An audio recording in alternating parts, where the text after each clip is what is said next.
and a gunshot wound to the neck meant he also missed the Battle of Friedland. He got shot in the neck and he survived? I have returned. Napoleon's Marshals. About time that I continued this. I actually did this a while ago, but everyone was like, no, wait until you're done with the Napoleonic Wars and to continue. So this is why I'm doing part 2. Terror belli. Go check out part 1 if you want to.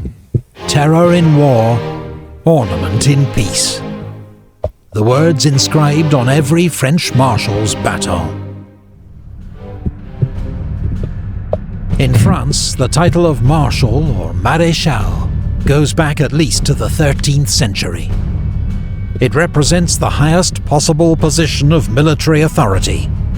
Authority symbolized by a marshal's baton. The title was abolished during the French Revolution as incompatible with the egalitarian spirit of the age. But in 1804, Napoleon founded a new empire and restored the ancient rank. This is Epic History TV's guide to Napoleon's Marshals. I love that name, Marshal. Have been ranked according to our own evaluation of their achievements as marshals, with expert guidance from retired Lieutenant Colonel Remy Porte, former chief historian of the French Army. Okay, Epic History. He got those sources. That's why I love Epic History. They're quite reliable. I was actually talking about this, I think in my first Marshals Part 1 series, I think. Yeah, a lot of people agreed with me that a lot of historical channels are so they're just not reliable. Ugh. I gotta make a video about that. So far, we've met Marshals Perignon, Brune, Serrurier, Kellerman, Grouchy, Moncey, Poniatowski, and Jourdan. Yes. 18. Marshal Bernard. Wait a minute. Grouchy. Oh yeah, Grouchy, the guy that freaking screwed Napoleon over. Bernadotte.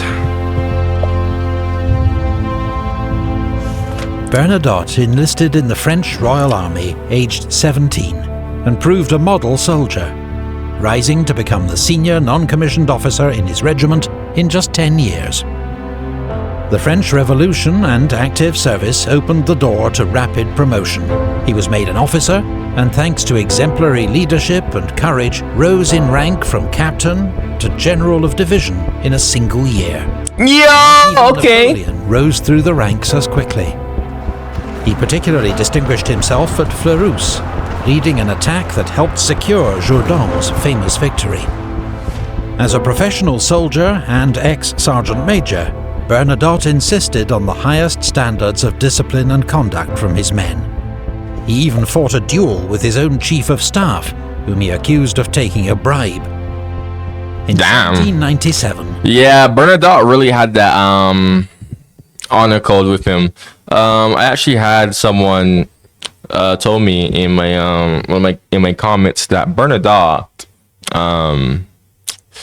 he wouldn't want his troops to just die. Yeah, and because of that, he got quite popular. And unlike Murat, who just straight up betrayed Napoleon, granted Murat switched back sides and rejoined Napoleon, Bernadotte actually, like, he didn't betray Napoleon. Like, his oath was already up. So, yeah,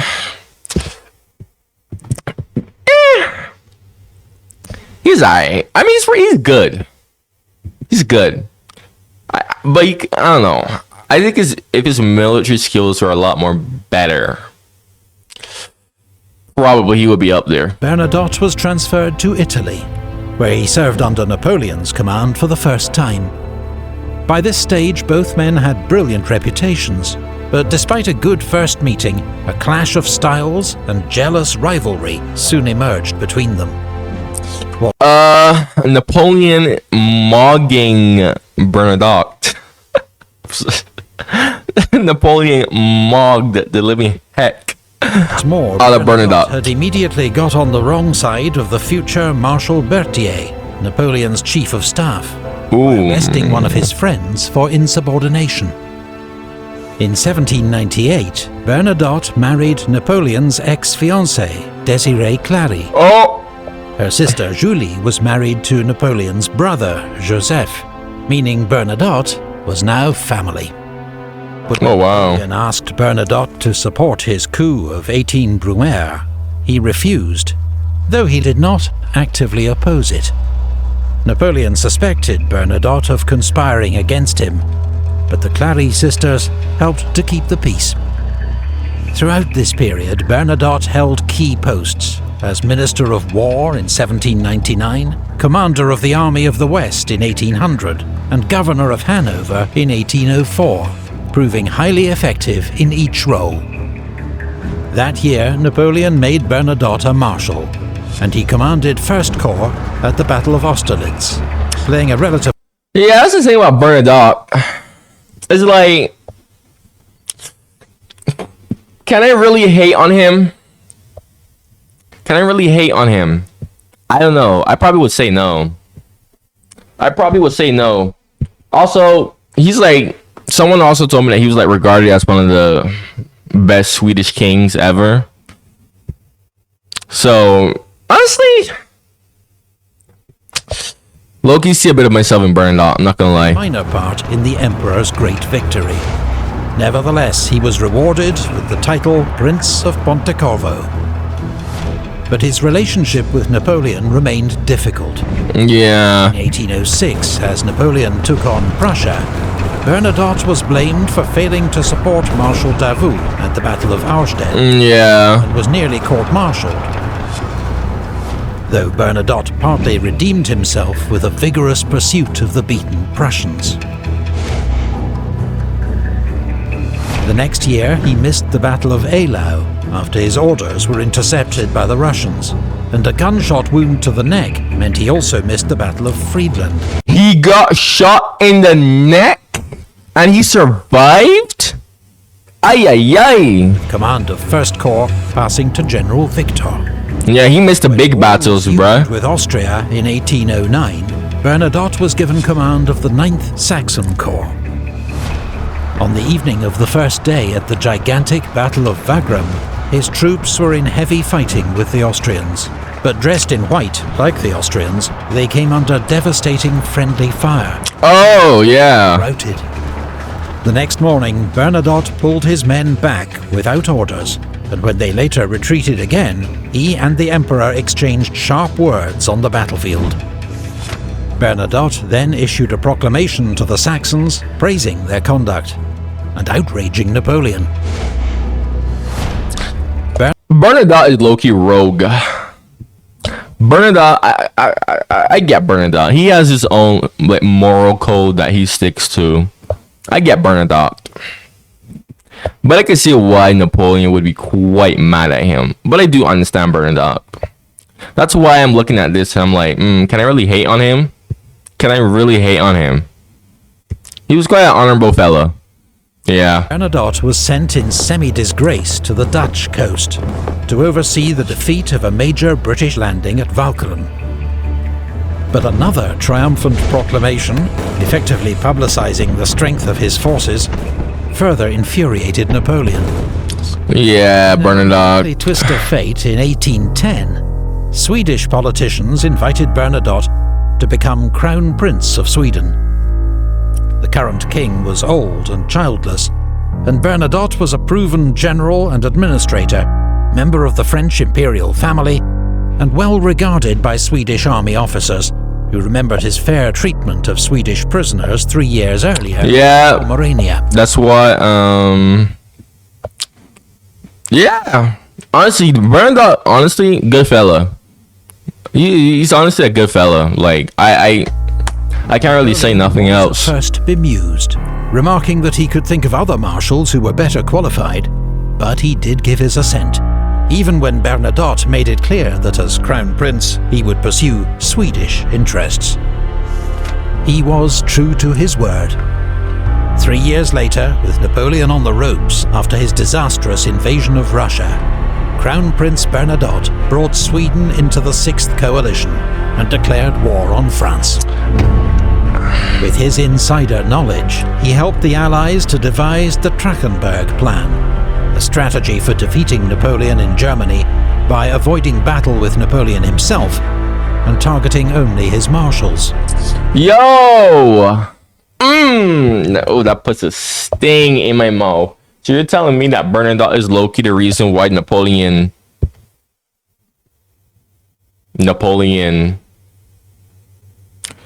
Indirect reason why. I wouldn't even say indirect. Probably direct reason why Napoleon ended up losing. Okay. In September, Bernadotte defeated former comrades Marshals Oudinot and Ney at Dennewitz. 5 weeks later, he played a major role in the great Allied victory at Leipzig. Bernadotte's legacy would prove the most lasting of any of Napoleon's marshals. True. The royal house of Bernadotte sits on the Swedish throne to this day. Wow. Bernadotte was labelled a traitor by Napoleon's supporters, though not by Napoleon himself. He was unquestionably a gifted soldier and administrator. He's a good man. His personality clash and long-running feud with the emperor meant he was never a great marshal. Yeah, but yeah. I honestly relate to that. I'm not gonna lie. Like my personality, oof. Yeah, I do clash with people a lot.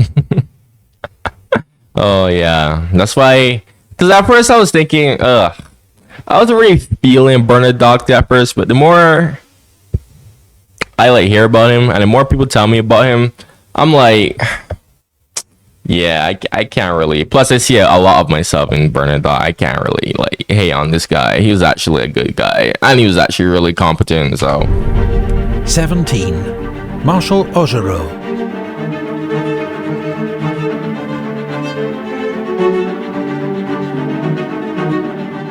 Augereau had, by his own account, an eventful younger life, serving at various times with the French, Russian and Prussian armies. Now, Augereau being kicked out of all three in dubious circumstances. What in the world? He briefly earned a living in Dresden as a fencing master, with a feared reputation as a duelist. All right. The French Revolution and joined a volunteer cavalry regiment known as the German Legion, before holding various staff and training roles where his experience in the regular Prussian army proved valuable. Promoted to general, Augereau served in the Eastern Pyrenees, where his flair for tactics and bold, decisive action helped win a series of victories over the Spanish. Later serving in Italy under Napoleon, Augereau proved a highly effective divisional commander. The future emperor's reports were glowing. Strong character, firmness, energy, has the habit of war, liked by his men, and lucky. In 1796, Augereau played a leading role in Napoleon's victories over the Austrians at Castiglione and Arcole. In fact, the painting of Augereau's heroism at Arcole Bridge long predates the more famous version by Vernet, in which Napoleon takes center stage, and it— Wait. Oh, freaking hell, I just hit my mic. I hope I didn't damage it. But, oh wow, so this was Augereau. Oh, Augereau was the original one. Wow. Wow. Okay. is an even greater work. Something. Augereau's standing among fellow generals, however, was damaged by an enthusiasm for looting to rival General Brune, while others were irritated by his loud and boastful manner. Augereau was known to be a reliable Republican, and in 1797 Napoleon sent him to Paris to be the military muscle for the coup of 18 Fructidor. This was an army-backed purge of pro-royalist politicians threatening to restore the French monarchy. A brief spell in charge of the Army of the Rhine demonstrated that Augereau was not suited for high command, as his unruly entourage and obsession with plunder caused chaos at headquarters. Yeah, He bad. opposed Napoleon's seizure of political power, but soon sensed which way the wind was blowing and pledged support. Created a marshal in 1804, status, wealth and declining health served to mellow Augereau's behaviour. He commanded 7th Corps in the 1805 campaign, but was held in reserve and missed the great battles of Ulm and Austerlitz. So he wasn't okay. The year he was in the thick of the fighting at Jena, leading 7th Corps against the Prussian southern flank. Oh, dude, I love reacting to these battles, bro. Go check out my reactions to those battles if you haven't done it. Oh, dude, I wish I could honestly like rewatch those battles all over again. Like, oh my gosh, man, that was so lovely. In 1807, Augereau was so ill he had to be strapped to his horse, but led 7th Corps into battle in terrible winter conditions. Yeah, he got shredded in this battle. His corps lost its way in a blizzard, was mown down by Russian guns, charged and virtually destroyed. I'm surprised he didn't die in He this. himself was hit and crushed under his own horse. Wait, he died? Wait, I didn't hear this part. He returned to France to recover. Oh, okay, he didn't. Oh, yeah, I'm like, no, Augereau didn't die. He was never the same again. Yeah, bro. His energy and zeal were gone. Yeah, bro. Eylau, bro. If anyone got it worse at Eylau, because honestly, after Eylau, Napoleon's army just never felt the same. But bro, yeah, Augereau. Oh, yeah, he got it the worst. He got it the worst. During Napoleon's war in Spain, he was sent to replace Saint-Cyr as commander of the Army of Catalonia. He completed the grim 7-month siege of Girona, but was soon replaced by MacDonald for his lackluster performance. In 1812, Augereau commanded depots and reinforcements in the rear, as the Grande Armée marched to its destruction in Russia. I was wondering what happened to him. However, at Leipzig, he was briefly back to his best, inspiring his small corps of conscripts to fight for several key villages in the south in the face of relentless Austrian attack. In 1814, Napoleon gave Augereau command of the Army of the Rhone, but he surrendered Lyon without a fight, and on news of Napoleon's abdication, denounced his former emperor as a man who, having sacrificed millions of victims to his cruel ambitions, has not known how to die like a soldier. When Napoleon returned from exile in Wow. Look, that switch up is crazy, man. 1815, Augereau proclaimed his loyalty once more, but the emperor was not interested. Augereau was stripped of his baton and died the next year. Wow. Yeah, deserved. Yeah, that switch up is crazy. Marshal Lefebvre. Who's Marshal? What? Who the heck? I've never heard of this one.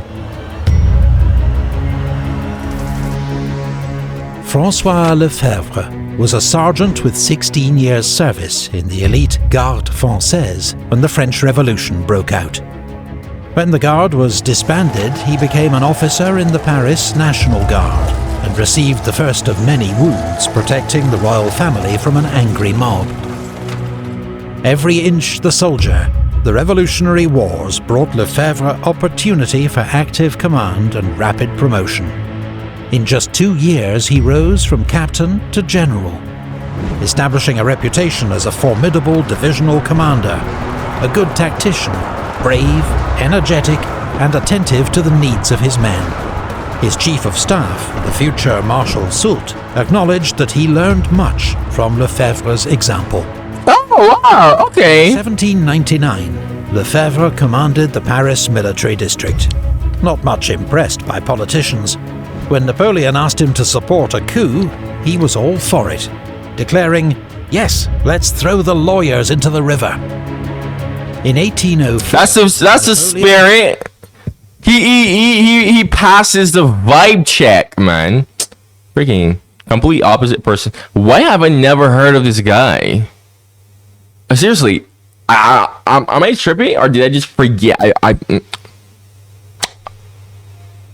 Oh my god. Made Lefebvre an honorary marshal.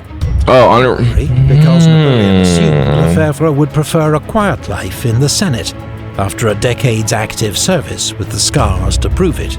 Oh, okay. He'd underestimated Lefebvre, who pleaded for a frontline. Please. So the Emperor gave him command of the Imperial Guard Infantry for the Jena campaign. The oh wow, The next Imperial year, Guard. Lefebvre commanded the siege of Danzig, inspiring the troops of 10th Corps by leading one counterattack in person.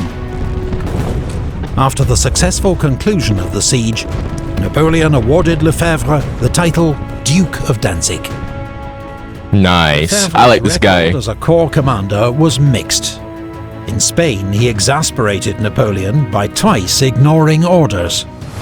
But in 1809, when Archduke Charles of Austria launched a sudden attack on Bavaria, Lefebvre's Bavarian 7th Corps was crucial in slowing the enemy advance, until Napoleon arrived to take charge.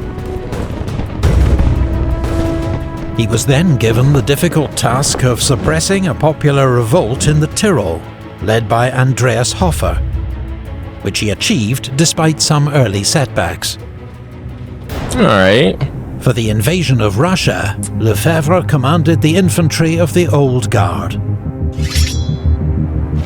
During the retreat from Moscow, the 57-year-old Marshal insisted on marching on foot at the head of the guard all the way. Yo! At the end, Yo! These Marshals, man. These Marshals, bro. These Marshals are really built different. Like, yo. We need movies on all of these Marshals immediately, dude. of the retreat, he was devastated to learn that his son, a 27-year-old general, was among nearly 100,000 men who had not survived the march. Ooh, He man. had been Lefebvre's last surviving child. Wow. Oh. Oh. 14. 14. How do you lose 14 children, man? Jeez.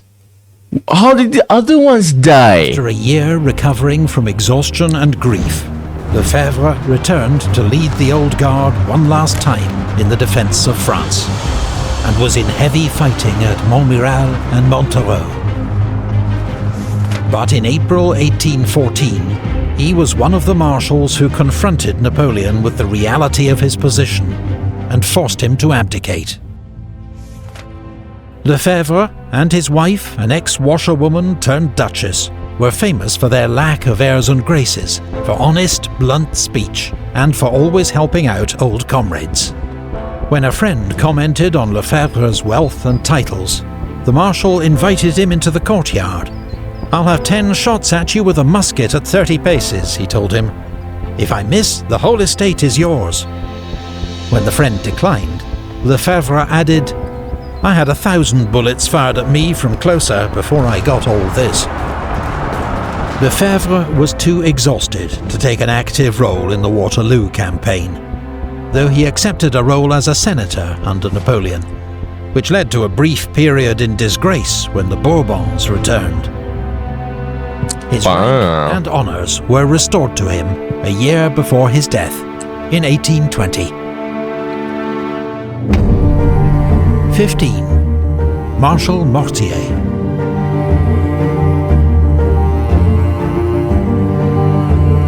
Was the most feeble. Was from a prosperous middle-class background in northern France. When the French Revolution began in 1789, he volunteered for the National Guard, a new middle-class militia charged with preserving order and defending against counter-revolution. When war broke out with France's neighbours, Mortier's unit was sent to the front. Standing 6'4", Mortier was conspicuous for his height and bravery, being wounded twice and winning praise from his commander, the future Marshal Lefebvre. In 1799, Mortier fought under General Massena's command at the Second Battle of Zurich, helping to defeat the Russians and winning promotion to the rank of General of Division. Mortier then spent 3 years commanding the Paris military district.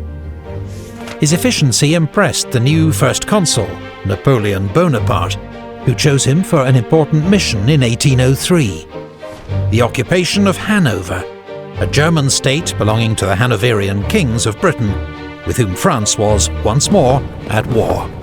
Mortier carried out this assignment with tact and diplomacy, ensuring the occupation was unopposed.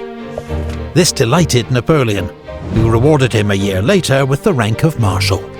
You know, interesting how that system worked, that whole personal union thing, because Hanover, people say that Hanover was owned by the British, but it was actually its own country, interestingly enough. It's actually the same exact way of how the Commonwealth realms worked of sorts.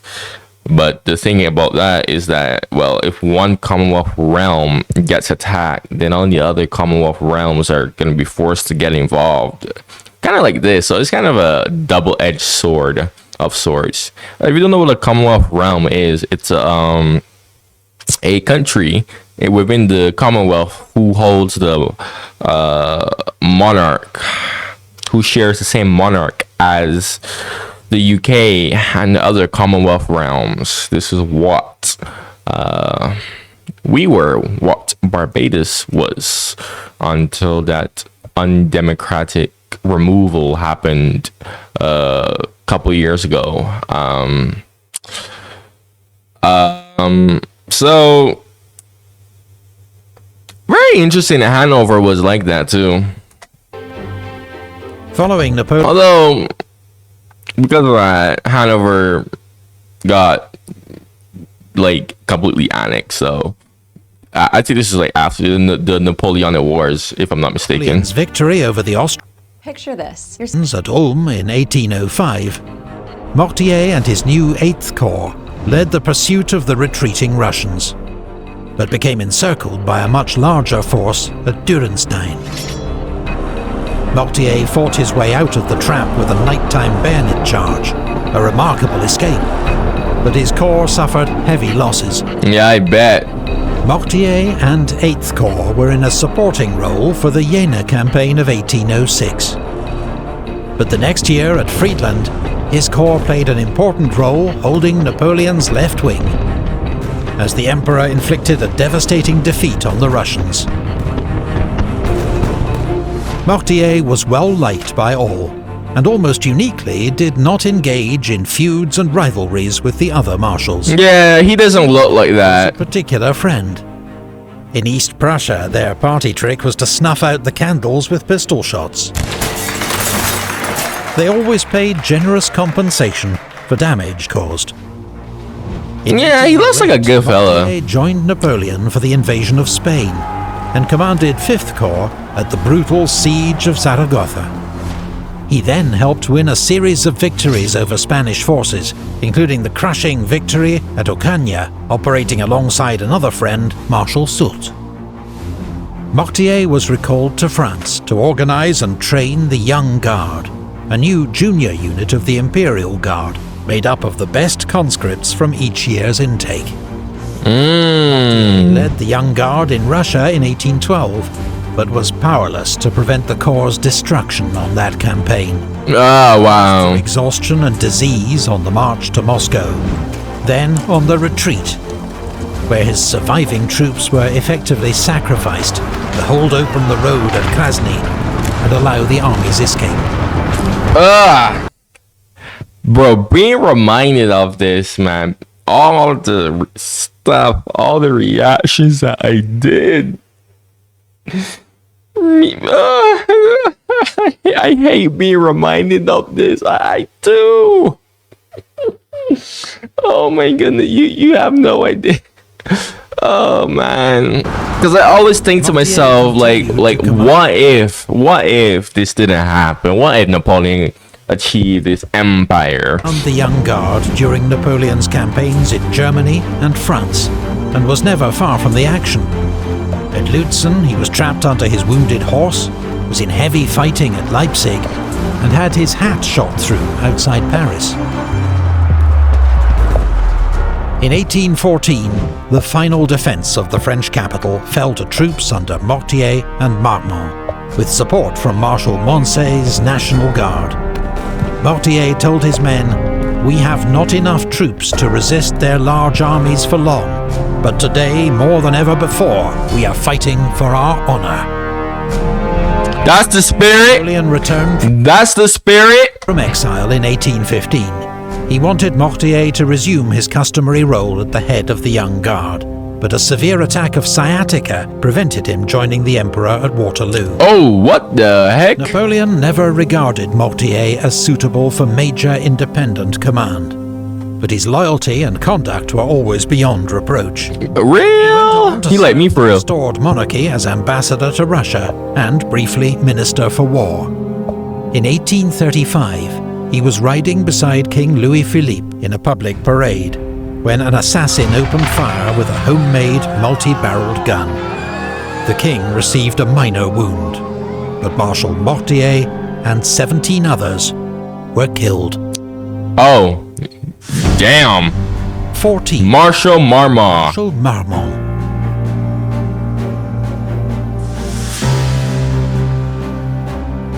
Oh, that's...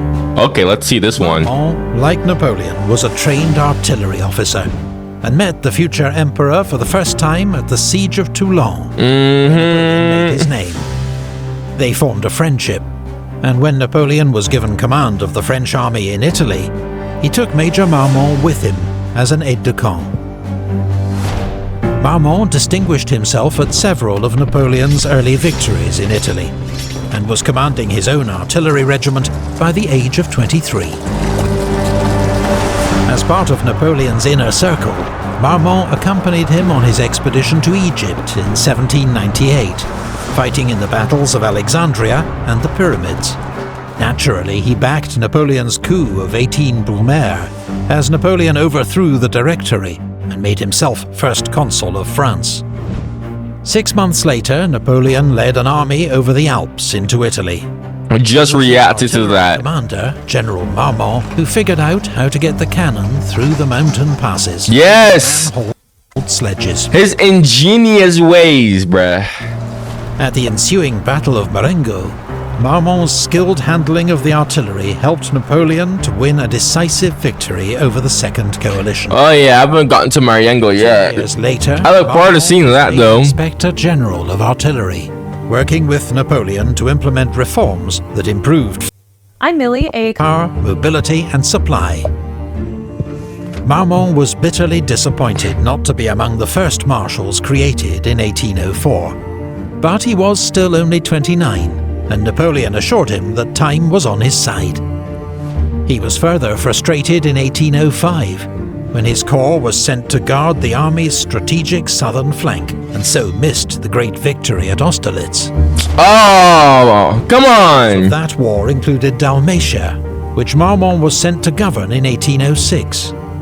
Though he lived in extravagant luxury, his reforms and infrastructure projects were so effective that even the Emperor of Austria later admitted, "It's a great pity that Marmont was not in Dalmatia 2 or 3 years longer." Okay, nice. Broke. Nice, bro. This is why I say, bro, Napoleon's marshals, man. These people, it's like God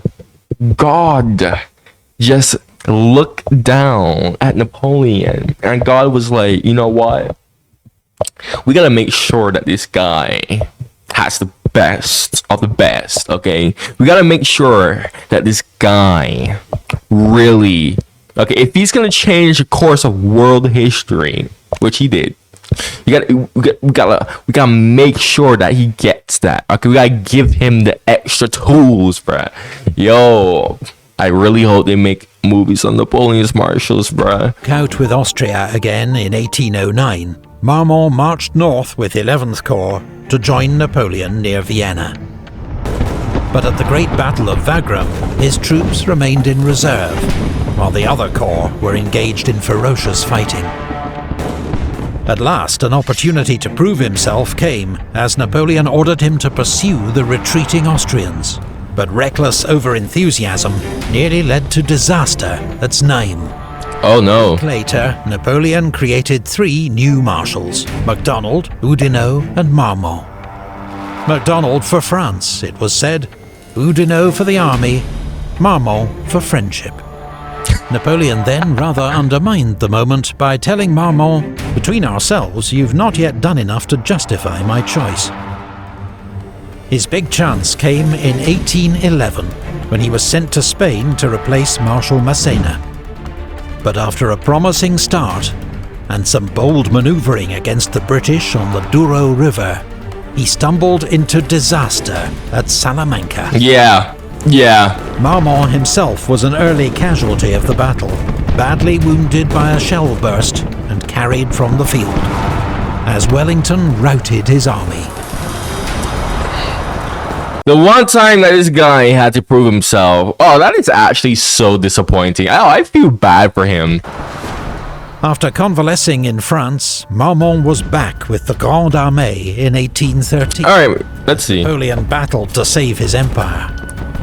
He commanded 6th Corps throughout the campaign in Germany, fighting at Lützen, Bautzen and Dresden. Oh wow, yeah, he's in all of it. He held the northern sector with skill and determination, making Blücher's Prussians pay a high price for the village of Möckern. Marmont played an important role in Napoleon's 1814 defence of France, shadowing Blücher's movements along the Marne River and guarding the road to Paris. But by now he was showing signs of exhaustion and disillusion. At the Battle of Laon, he allowed his corps to be surprised by the enemy, with heavy loss. Napoleon's stinging criticism may have been the moment that ended Marmont's loyalty. He was the senior marshal in Paris when the Allies attacked on the 30th of March. After a day's fighting and facing inevitable defeat, he negotiated the city's surrender. 5 days later, with Napoleon at Fontainebleau still planning to march on Paris, Marmont marched his corps over to the Allied lines and surrendered. Napoleon was shocked at this betrayal by one of his oldest comrades. He'd already been persuaded that he must try to abdicate in favour of his 3-year-old son. Now he accepted that he must abdicate without conditions. Whether Marmont acted... Marmont, honestly, maybe he probably should have been lower on this list. Yeah, he probably should have been lower. Out of self-interest or spite, or a combination of all three, remains the subject of heated debate. We do know that he was well rewarded by the restored Bourbon king, and never forgiven by Bonaparte loyalists.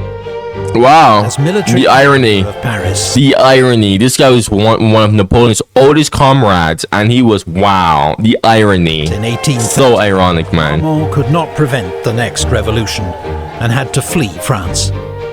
He spent the rest of his life in exile, becoming tutor while he was in Vienna to Napoleon's son, the Duke of Reichstadt.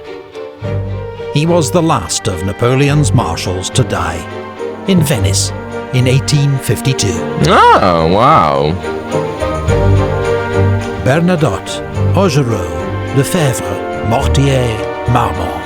13 down, 13 to go.